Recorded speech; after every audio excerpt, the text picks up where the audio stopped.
Bloomberg Audio Studios. Podcasts, radio, news. The Stock Movers Podcast, your roundup of companies making moves in the stock market, harnessing the power of Bloomberg data.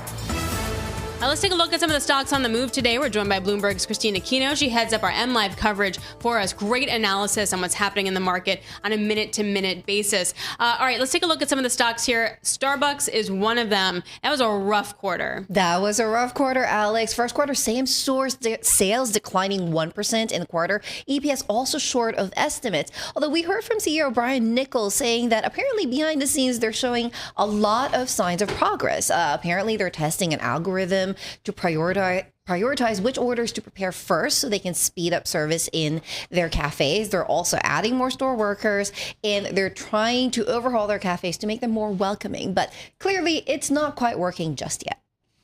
No, my Starbucks on Route 35 in Wall Township does a great job. I mean, it's awesome. Kids are great in there working, and to get it to you right away, I don't know.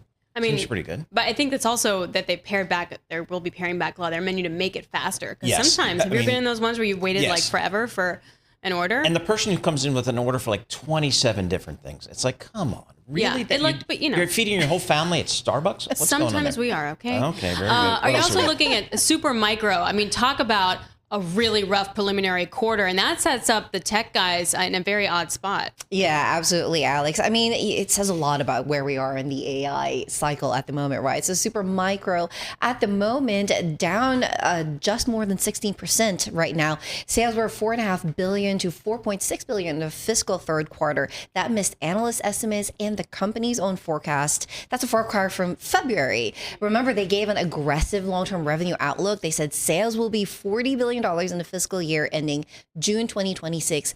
Quite a different picture now because AI is not quite the headline grabber as it was previously.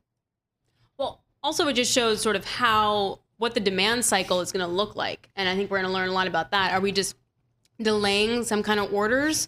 Are we rejiggering our inventory? Are we changing our CapEx? Or are we just moving it different places? And all of that, I think nobody actually knows, which makes these earnings quite interesting. All right, let's go to Amazon.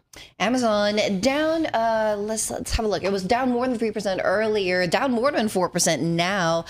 We have news today, Grindr apparently saying that it's using artificial intelligence tools from Amazon.com and Anthropic to develop features for its Wingman product rather than relying on chatbots. But clearly that's not enough to lift the stock. Of course, Amazon was in the news yesterday as well after a report that it was apparently going to display the cost of tariffs on products. That caught the White House's attention, and President Donald Trump called Jeff Bezos to complain after he got the report. And later on, Trump said that Bezos, quote, solved the problem very quickly, and he did the right thing, apparently.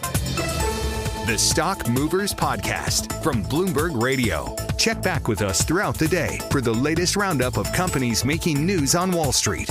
And for the latest market-moving headlines, listen to Bloomberg Radio live. Catch us on YouTube, Bloomberg.com, and on Apple CarPlay and Android Auto with the Bloomberg Business app.